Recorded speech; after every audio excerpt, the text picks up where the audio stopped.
Hi, welcome. We are really excited. We're filming episode 17 today, and it's not just episode 17, it is our final episode for season 1 of Connecting Clarkston. So Katie and I are super excited to be here, and we're here with a very special guest, Mr. Robert Esshaki, owner of Rudy's. We all know it, we all love it. We're all super excited to see what's coming up next for Rudy's. Thank you so much, Robert, for being here with us. Yeah, thank you for having me. We really appreciate it. There's so many questions about. Yeah, it's my first podcast or interview. Is so it? yeah. Oh my Your gosh. first interview? I mean, I've had a few here and there, but Okay. in this setting, so. Oh, Yes, well, this we're is- super happy that you were able to join us. Yeah, thank you And for this is inviting very me. legit, and we're professional journalists. Hard hitting. No, we're going to ask you the tough questions. Yeah, good, and, right. we're not going to talk about your 72-hour fast All because right. it makes us feel bad. Makes Katie and I feel bad. But we will get to that. But first, so when I was talking about with my family about you coming on, we were talking about the history of Rudy's, and I kind of think, if I'm remembering this correctly, I think Rudy lived behind us in Clarkston, right? And his house burned down at some point. Yeah, it did actually. Is that true? It did. I think it burned like in the 90s, maybe. Yeah, I remember it. I think I was in high school. Yeah. And then I think it burned when we were there, like when we first took over, or that's what I was wondering. I think it was. If I remember, it was when we first took over, like maybe 1990.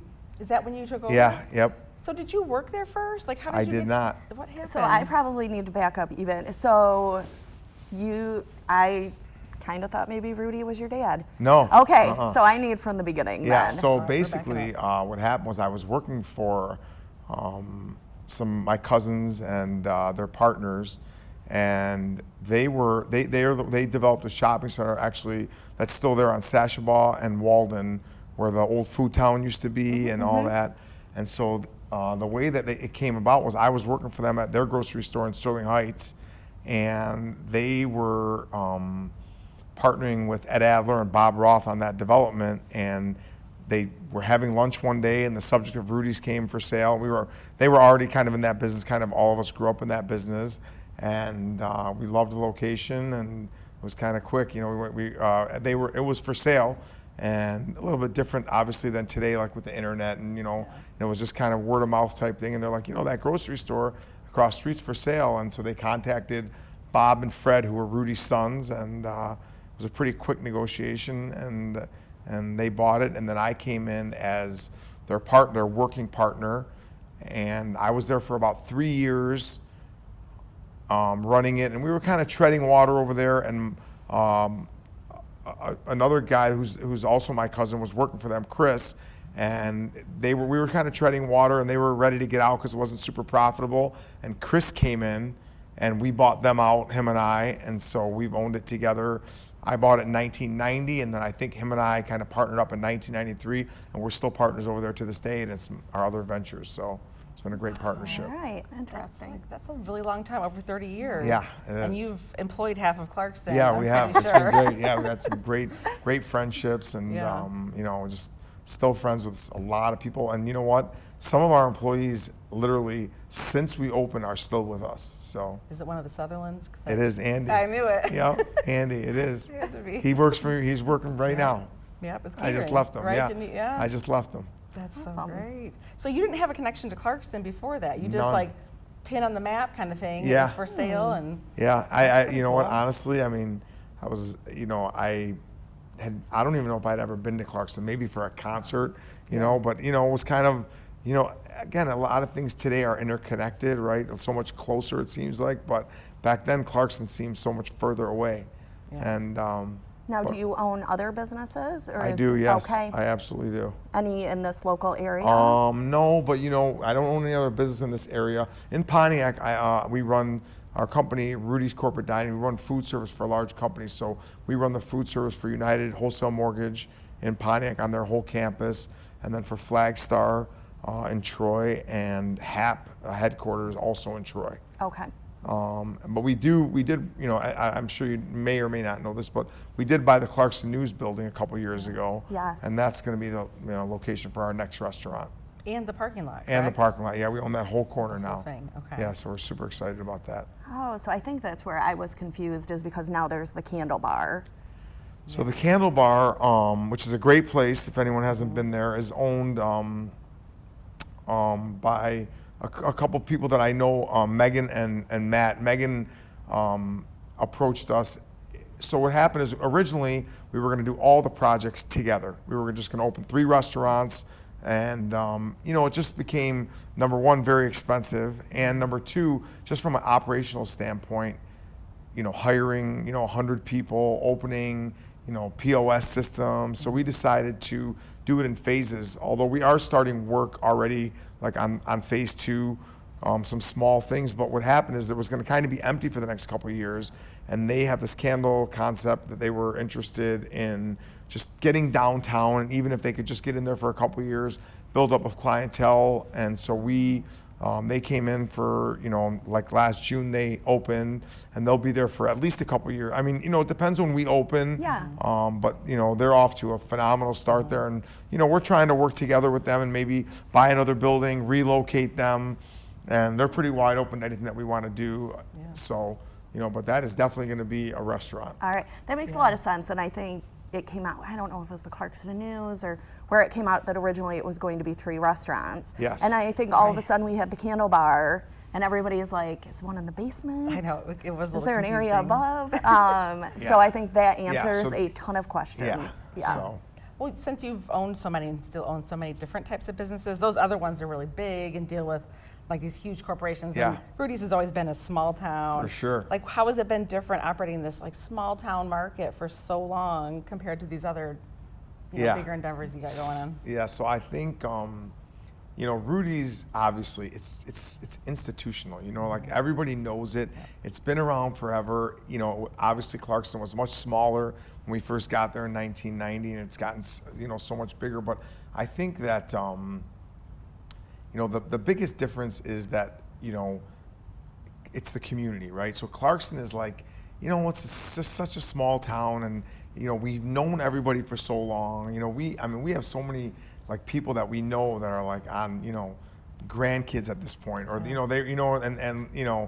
so many kids that have worked for us, and now they have their own families. And so I think that when in some of our other places where we work, it's like everybody's from everywhere, right? Like at United Wholesale Mortgage, which is a amazing, phenomenal place, just a great company and great campus, but everybody's from all over. I mean, from Port Huron to, people live out of state there and just come in for the week, some of the higher, executives, and, but for Clarkston, it's like everybody's from here. Everybody's comes here, they live here usually. Yeah. A lot of times go out of state, go to college, move for a little while. Back. But it seems like, they all come back. And so it's just a great place for the families and, raising kids and the community and the football team and the high school. It's just really cool. Yeah. Well, it's amazing that Rudy's has been there. I mean, it's been there since the 30s, right? The actual store. It has, yeah. In different forms. Yeah, it was. Yeah, it's been there since That's the 30s. Yeah, ridiculous.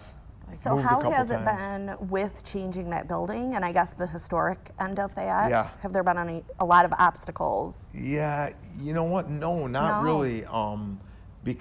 Mostly because, we say this all the time, but, so we have both those buildings are historical buildings. They're kind of, Rudy's certainly is, an iconic building, long before us. And so, what we always say is that like they were there long before us. They'll be there, long after us, hopefully. And, for us, we're stewards of the building, for a temporary time. And so we never, we heard like, oh, it's going to be tough, working with the historical district, and, there's all these rules and everything, but they've been fantastic with us. And I think part of that is, we have a phenomenal architect, Soroki Architecture, that understands the value and the historical significance of these buildings. They've worked on a lot of these buildings in the past. And I also think that we're not doing anything to, hurt the integrity of these buildings, right? We didn't want to knock them down. We didn't want to take off the stone. We are looking to preserve them. We believe there's a lot of value in that. And, we didn't want to get lynched, by the way. So that was an easy decision. Run out of town. Yeah, we didn't got to run out of town. And so I think that it was, we worked well with them because, we just kind of said, what are you guys looking for? What do you want us to keep? What's historical significance? What's the value? And, once I think our architects and them kind of determined that roadmap, it was fairly easy after that. There's been some challenges with the remodeling, like we've had to take down a lot of the stone, but we're preserving all of that and putting it back up. But from our architect standpoint and our builder, John Kelly, safety is obviously, the most important thing. Yeah. So that's number one. So we did have to, reinforce some things, but all that rock will go right back up. Okay. So as you drive down Main Street right now, in fact, I was showing you that video from Gab. Shout out to Gabrielle. I was showing her, I was like, if you haven't been to Clarkston, they've put up this, I don't even know what you call it, on the outside of Rudy's. Yeah. Frame So everyone's thing. like, is that staying? Is that just for while they're building? What's the Is story? it like to hide what's happening? is it So like there's a a grand reveal? reveal Yeah, with Chip no, and Joanna you know what, Gaines? honestly, No. yeah, that's funny. We're not doing a grand reveal. Actually, we're keeping everybody totally updated on what's Yeah. going on. We're doing some stuff on Facebook, and we're keeping everybody updated as we go. We put a picture, I don't know if you guys saw on the that. fencing Yeah. of the rendering and everything, but that is more for nothing as grand and exciting as you think. It's more for, so no, that's not permanent, number one. But what that's for is a couple of things. Number one is to keep the elements out, and for safety for the construction site, so that people are not walking in it. As you know, Rudy's, it's been around for so long, and it's such a well-known and popular place. So everyone was always kind of popping in there, trying to see, what was going on, what are you guys doing, what's the progress? Yeah. So our builder put that up, and that'll be up just for the front one, just for a couple of months. But no, it's definitely safety, keep the elements out. We're gonna put some really fun stuff on there coming soon in the next couple weeks. That'll kind of, be a little bit of a teaser. Yeah. And so, but that's all that they're doing there. Okay. That's kind of what we figured. I'm like, Yeah. that doesn't seem right, but No. we'll check. Yeah. So why did you, or how did you decide to get into the restaurant space in that area? So that's a great question, right? Because we went back and forth. Obviously, Kirk Catello and James and Sarah from the Fed have done a fantastic job, kind of turning this into a restaurant destination. Great food, great service, great buildings, just kind of what they've done. The Fed is just, such a Beautiful. cool place. Yeah. Honcho, what they did with the restoration at the Union.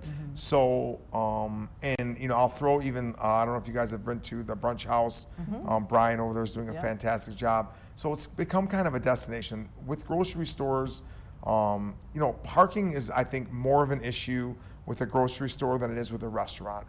For a restaurant, they're going to find a spot, and but when they need a gallon of milk, or they want to walk out with 3 bags of groceries, so I think that became a little bit of a challenge. And I also think that it just became a grocery store, a downtown grocery store that's evolved, right? Between gas stations. I'm sure you guys live near gas stations that have more beer, wine, and liquor than we ever had. And so, and then you had challenges with, like, when we came here, we had pizza. We were selling a ton of them, tons of sandwiches. Now 10 sandwich shops, right? 20 pizzerias, 50 gas stations, and then you have Costco, you have Sam's Club, you have Amazon, you have online shopping. And so, just that whole, like, shopping at a grocery store, has become a little bit more difficult, and whereas as a restaurant, right, longevity-wise, it's the experience that we're offering. It's the experience, we'll talk more about that and all the great things that we're going to be doing. Whereas grocery shopping, it's not as much of an experience. You go in there, you pick your produce, you might get your meats, but it's kind of a thing of the past. And since they've done, such a great job with all of that, we just decided that, it was a natural evolution of what we were doing. And, I know there's some people that are super excited about it, and some people that I think are a little apprehensive about adding another restaurant. And, there was a lot of consideration with, Rudy's, it being such a, iconic store and place, because of Rudy and, him opening up, almost 100 years ago. And so, but I do think that when people see the finished product, they're going to be super excited. Well, I know when you guys first made the announcement, there were some social media posts about how we want to keep some of the parts of the store. And I don't think we exactly knew what that meant, but I also know, I think there were some polls put out or questions to the public, like, what about our stores are your favorite? Yeah. And I think maybe, was it the bread pudding? I feel like there were a few. Yeah, rice pudding, Yes, the pepperoni rice sticks, pudding. chicken the tenders. pepperoni Yes. Yeah. So how will Can you share? Are there some ways that you're incorporating some of what we would experience? Yeah, so originally, in our very first plan, inside originally we were not going to do a steakhouse. We were going to do kind of, I guess an American bistro for lack of a, but it was going to be a little more casual, more American food, not bar food, kind of an elevated, a restaurant experience, and we were going to be open for lunch and maybe even breakfast. And we were going to have, like, when you walked in, like a little section with our prepared foods and stuff like that. But once kind of we, evolved into being more of a steakhouse concept, steak and seafood, that kind of didn't fit as more. And, obviously, breakfast and lunch were kind of out the window. Although we will do some great brunches and stuff like that on the weekends. And so, as we evolve into like phase 2, we're trying to figure out a way to incorporate some of that stuff. Catering, that was kind of the backbone of our business. So, we're hoping to kind of add some of those things and, not in this first location, because again, it's a steakhouse, but, we were going to incorporate some of those onto our menus. So like you could have some Rudy's favorites and stuff like that. And we're still thinking about doing like some of those things like for specials, it's kind of nostalgic, bring it back. I do think it's interesting just to hear the evolution of it. Oh, yeah.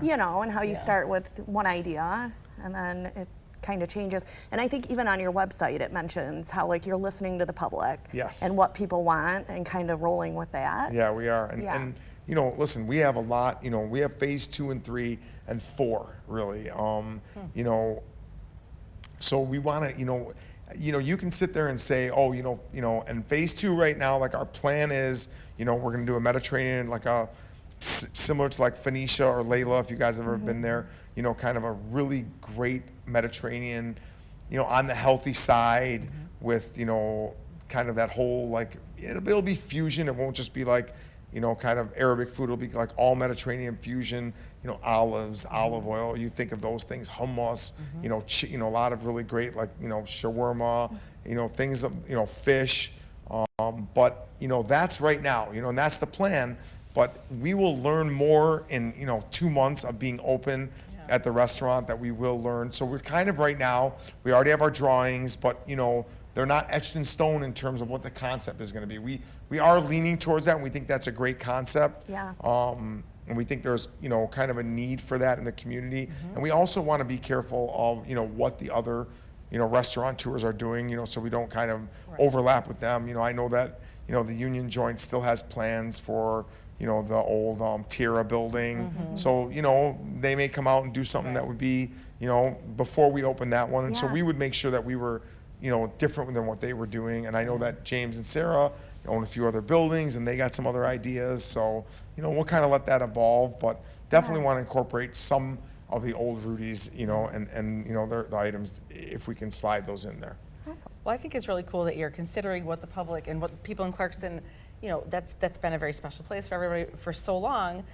But I mean, when you look at the history of that building, it's been a car dealership. Yeah. It's Was been it Kroger? Kroger. Yeah, so it's done and it's been many different things. Yeah. So there's room for it to keep evolving, and Yeah. I think it's cool that you're like trying to include in the history a little bit. Yeah, But for sure. Okay, so we've got a steakhouse, Mediterranean fusion, and you said there's a third, possibly a fourth. Well, What's- so one of the things that we're super, like, we think that's gonna, I know one of the things we're talking about is like longevity, but one of the things that we're like, that's gonna be, I think, game changing, and is that, so in the basement at Rudy's, and this is actually a funny story, is when we bought the Clarkston News building from the Sherman family, who are great people, their dad had it, and we were buying that building, we wanted to buy that building for a long time. During COVID, they came in, they said, hey, do you still want to buy the building? And we were like, yes. They gave us a number. We didn't negotiate. We paid the number. And after 30 years, we literally bought that building in 24 hours. Wow. And there was no negotiation because we wanted it so bad. And we wanted the parking lot. And so when we went to, and the only thing that could have disrupted it was, if the building came back with a bad inspection. Yeah. And so we signed the purchase agreement, and that was the only out that we had, was if it was a bad inspection. So the inspection came out phenomenal, actually. The guy was like, I was coming in here and expecting this building to be like a really in bad shape, 100 years old, historical building. He's like, the guts of this building are fantastic, you know. So he sent me the inspection report, and believe it or not, I had been in the building a few times, but even after buying it, even though I had the keys, I never went. I walked, you know, I never went.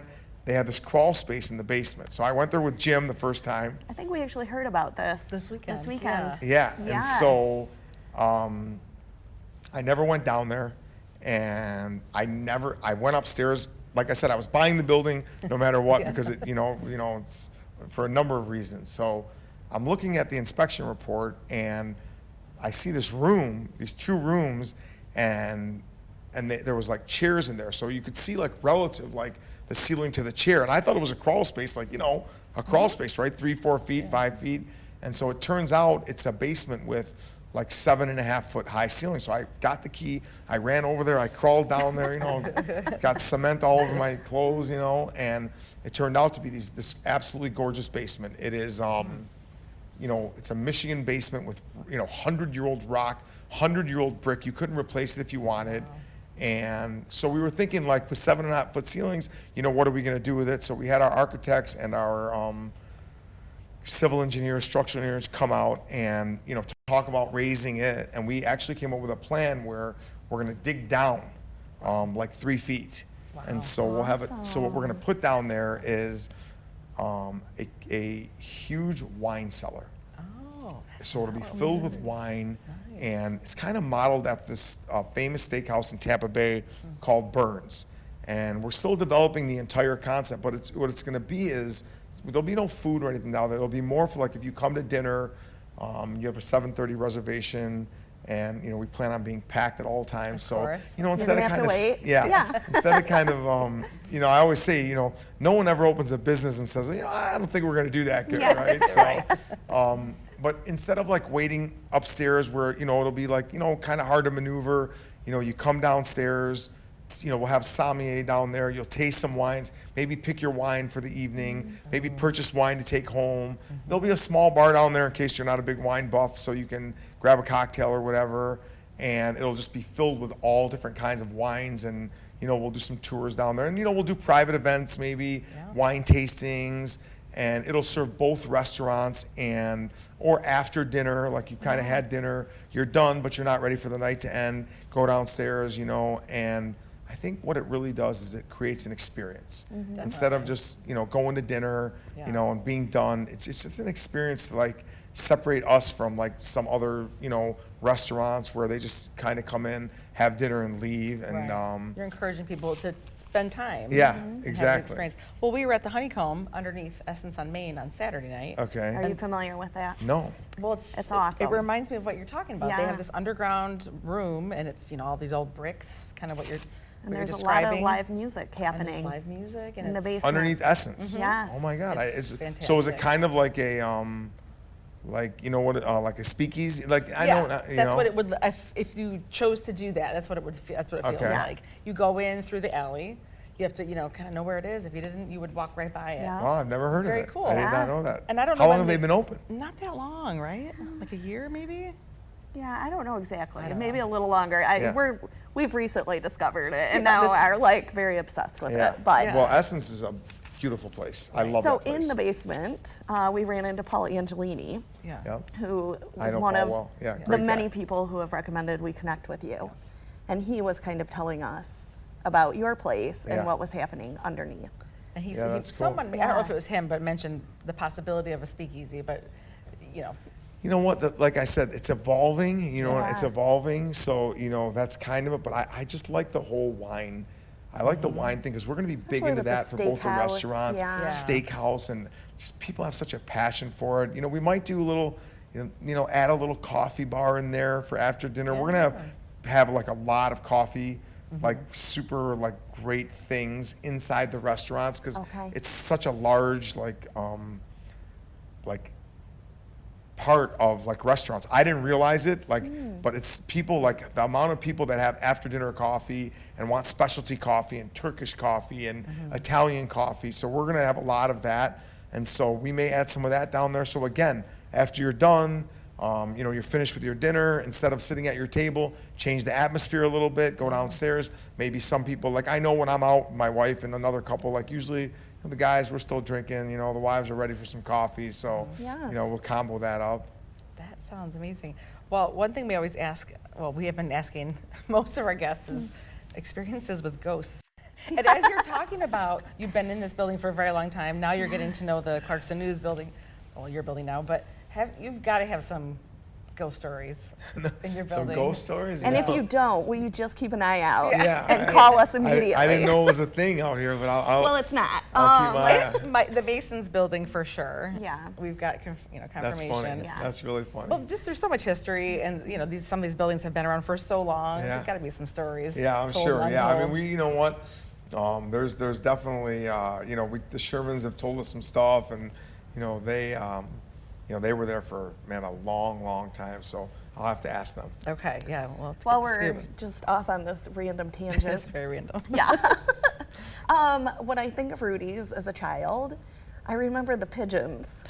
Oh my gosh, yeah. Are the pigeons gone? Pigeons are gone. Yeah. Where did the pigeons go? You know what? They were rehomed, weren't That's they? so funny. You know what? That's They, exactly what you're talking you know about. what? I don't know. That's a good question. Okay. That was when we first got there. I remember, there was like hundreds of them, and yeah. they used to feed them. Yeah. And so, we definitely stopped feeding them for a while, Yeah.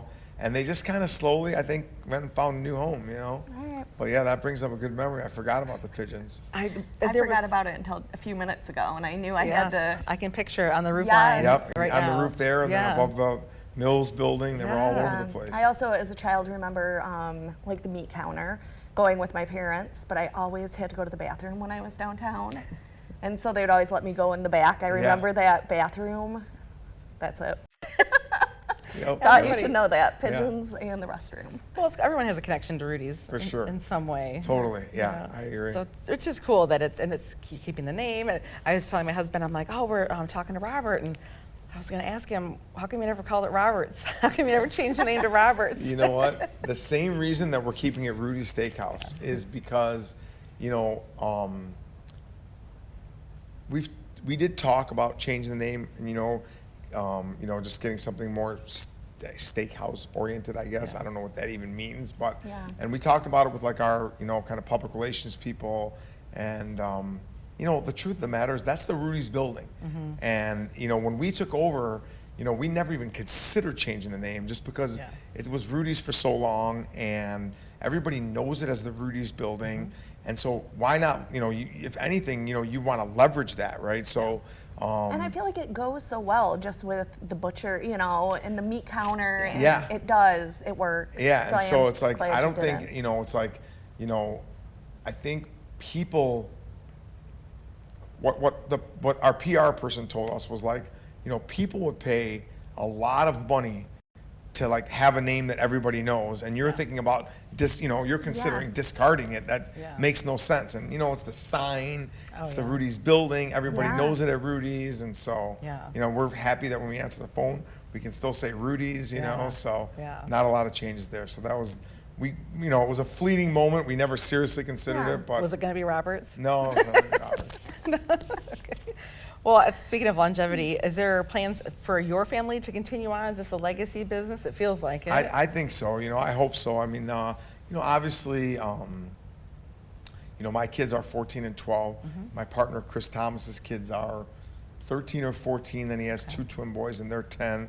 I don't know if you saw, there was a picture on Facebook with them. Let's see. It was all boys, wasn't it? My daughter wasn't there. Yeah, because when you said, "Oh, Yeah. my daughter's name's Katie," Yeah. and she was not in that No, picture. she wasn't in the Okay. picture. We were out to breakfast at the brunch house, just my son and I, and then Chris happened to be with his son's having lunch at the Fed, so we ran into each other and took the picture.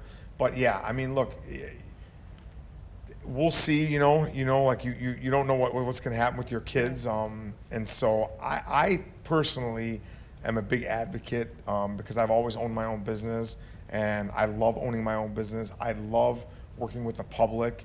I think that there's just so many advantages to it, and I think it's part of who I am and who my partner are, and all the people that we met, and all the just brilliant stories and things we've seen and come across, and connections we've made, friendships, and I'm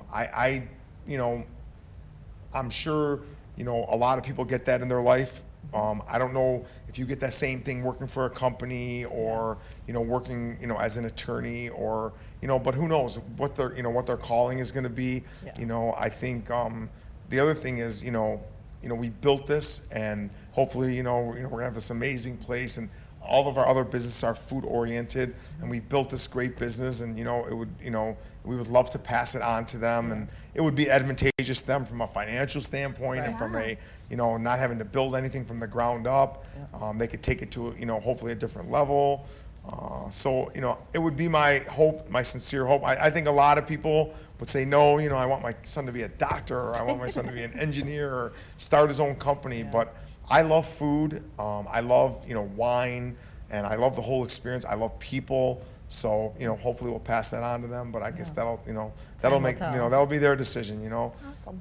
But they'll definitely, they're going to have to get their hands dirty, and they're going to work hard. So, that's another factor. It's, for us, it was just second nature. So we'll see if they're, if they're ready for that challenge. Oh, absolutely. Has it been in your family before you, this food business? You know what? No, not necessarily. I mean, grocery stores, are, have, my father owned one, and my partner's father owned one. So, that part of it, but not necessarily the restaurant space. Okay. And when, maybe, I don't think you said this already, when will Rudy's Steakhouse open? We hope, anyway. So it's going to open in the summer of 2024. Okay. For sure. For sure. Okay. Whether that's May, June, or no later than July. I mean, I can't see any scenario that we would not be open before mid-July. Okay. But again, when it comes to construction, fortunately, and I'll give them more props. Soroki Architecture and Kelly Building are as good as it gets, and they have a fantastic team, and they are on time and organized with everything that they do. I don't think you ever hear that. Right. So that's pretty rare. Amazing. Yeah. These guys are, I mean, number one, and so listen, and they know, they and they get paid like number one. Yeah. So they, but they've delivered everything, and I also think they're kind of the people that they over deliver and under promise. So they're always giving me timelines. Then. Kind of instead of giving me timelines that they're not going to meet, they're very realistic. And so I think and then there'll be a challenge, because once it gets turned over to us, then it's going to take us a month and a half, because we got to hire all the people. We can cook all the things we want in our ovens now, but these are different ovens. There's just different equipment. It's all brand new. It's state of the art stuff. The recipes, the chefs, the hiring. Do you already have your chefs? Say it again. Do you already have your chefs? So we have a lot of, like I said, we currently have 100 people working in our corporate dining division, but we will have different chefs here. We will have different general managers, and we're interviewing a lot of people. We know a lot of people in the industry. I would say that we have a pretty good idea of who's going to be running it and what everyone's roles are going to be. But again, we'll be fine tuning that all the way till the day that we open. We're going to be bringing back Gab and Nick and Sarah. And That you guys will all be at the grand opening. I'll put them on notice. Yeah, oh yeah. I would think too, it's probably a pretty big opportunity for a chef, right, to open a restaurant this. It is. Yeah. It's a huge opportunity. But it's also sink or swim here. Yeah. It has to be amazing. Yeah, it's it's definitely going to be a great opportunity, and there's a lot of room and opportunity for growth. Yeah. Because, like you said, we're opening 3 or 4 venues, right? Yeah. So people are going to be able to move up quickly. And we're looking for, what we're really looking for is somebody that understands. The number one thing that we're looking for is somebody that understands hospitality. And so we are confident that we're going to have great food, because we won't accept anything less, and we're foodies, and we know, so I'm going to be, I don't have a lot of strengths, but one of my strengths, I have a really good palate, so I can tell you what people like, what tastes good. We're not doing anything that's, at least in this first location, we're not doing anything that is, over the top, that won't appeal to the masses, right? Well, we're gonna have phenomenal food, great selection, things you don't see everywhere, but still pretty basic in terms of, what kinds of food. But I do think that it's an opportunity for someone to really come in there and do that. But the key for us is hospitality at every level, right? The experience that they're going to give our customers, but not just the experience. I tell them all the time, hospitality starts with your team, right? So we need leaders that show hospitality and create warmth and kindness and hospitality with our team, right? Because that's where it starts. And so if they can, and that all flows down, right? So that's that's the hospitality is the number one word that we're looking for in everybody that we hire. Well, I think you have a good palate, but I think you're also good at hospitality yourself, and you must foster that in your business, because when I was telling you before, I told Gab, who worked for you 30 years ago, and she's like, oh, I love Robert. Everyone who worked for you loved you back in high school. So I think you foster that, and it must we try. trickle down. We try. It's I'm sure if awesome. if you dig, you'll find I'm some. sure there's An skeleton. outlier. There could be an outlier too. One in 1,000. It's fine. That's right. But generally, I think, and that's what it's all about. I mean, Yeah. the people, honestly, I mean, if you listen to, anybody in the hospitality industry, whether it's all about the people, and so I think, unfortunately, I don't think everybody gets it. I do think a lot of people get it, but I do think that some people, after a while, they just, you gotta feel it, you gotta breathe it, you gotta love it. And I think it shows if you do at the places you go to where people. I think of, like, again, I'll bring them up again, and again, Kurt and his team are obviously phenomenal. James and Sarah, I just love that. It's so gorgeous. But I think of, like, Brian over at the brunch house. Him and his wife are there. They understand hospitality so well. Like, I know they're new, but, like, they've been in the restaurant business a long time. But it's like every time you go in there, it's like so welcoming and friendly, and they're just great there. So Amy Tower was on with us, and I think she mentioned you, and she was saying how she would run into you when it was, what was it, the Village Cafe? What was it before? Old Village Grill. Yes. She would say she'd see you in there. You were always, like, busy running out the door. But I'm like, you have been a long time customer there. Yeah. A big fan. Absolutely, yeah. You're right, though. I was walking by just the other day, and Brian was out scraping the window and redoing the facade, and stopped to talk to me. Like, he was really busy. He's a sweetheart. Yeah, so he's a total sweetheart. Yeah. Well, maybe he's on our list, but this relates to our next question. We always want to ask our guests who they would recommend that we bring on to talk to you next. That's so a good if you question. could think about people, this is Connecting Clarkston. It's all about our little town and our community and the things we talked about. So if you could think about someone you'd recommend. So off the top of my head, I would say, have you ever had Kurt Catello on? He's on our list. Yeah, Kurt Catello would be fantastic. Yep. Brian, also from there, would be great. Sarah Schneider from the Fed. She is coming on with us next week. Oh, she is? Yeah. Okay, she would be great. She's like a social media influencer too. Yeah. And she would be great. I'm thinking of it, like, do you guys know who Chuck White is? Oh my gosh. Why did that name come up? Because one of my patients Oh, recommended yes. him. What was the reference? Tell me what he. Chuck is he's just An all-around interesting guy. Yes, he's an is all-around how interesting she explained guy. him. He has a super cool company. Like, he sold it and now he started another one. Is that something with He's barbecue? in here all the time. Yeah. Like, he's in downtown Clarkston. He's not a native. I don't think that he's a native Clarkstonite, right? But he's been here, let's say, 20 years, and he's always downtown, always going to restaurants. He's got a great personality. He's friendly, talks to everybody, and he's very social. So, and he just has a really great perspective on a lot of different that's things. That's going to be a super fun interview where we're just like, you're just a great guy. Come on in, let's hear about it. Because I believe it. I believe her recommendation and yours. And I'm using, so he's, his daughter is married to a young man named Billy Morrison, and Billy owns a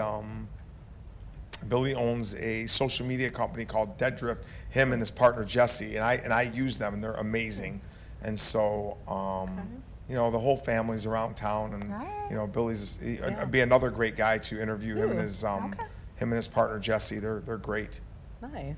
Well, thank you. Yeah. That's funny that name came up. Yeah, that is so funny. Yeah. That makes it feel like, okay, that's legit. Yeah. Yeah. Well, she recommended him, I think we had just started. Okay. And she lives in Troy.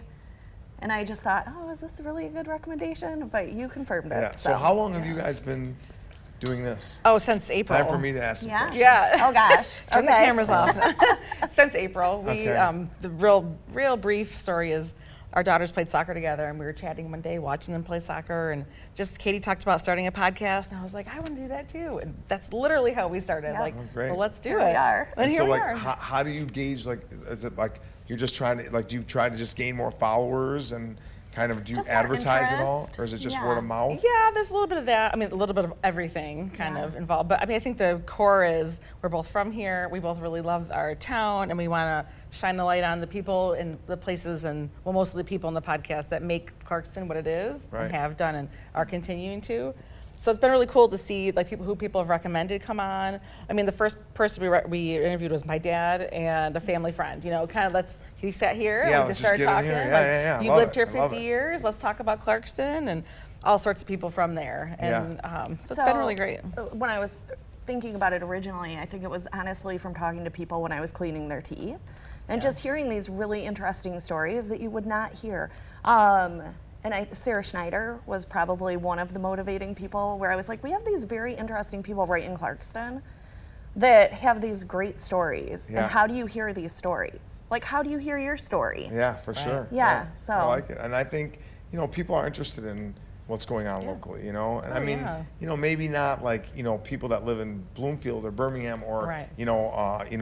Flint area or whatever, but I think, you know, especially a downtown, city, yes, you know, small. you're always interested in what's kind of, you know, every time I get like a local magazine, like I thumb through everything, Right. Yeah. see what's going on, Yeah. get the daily gossip, you know? Well, because everybody's connected. Like, it's a small town. It's like less than 6 degrees, I feel like, here. For so sure. You can just like connect the dots, and that's kind of what we're. Yeah, that's cool. We're enjoying doing. I think it's a great idea, and probably a lot more people need to hear about it.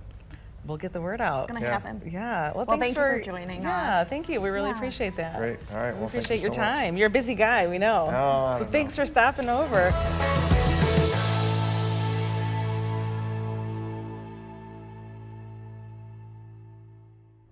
This podcast is brought to you by Independence Television, located inside Clarkston High School. The views and opinions expressed in this program are those of the speakers and do not necessarily reflect the views or positions of Independence Television, Independence Township, or Clarkston Community Schools.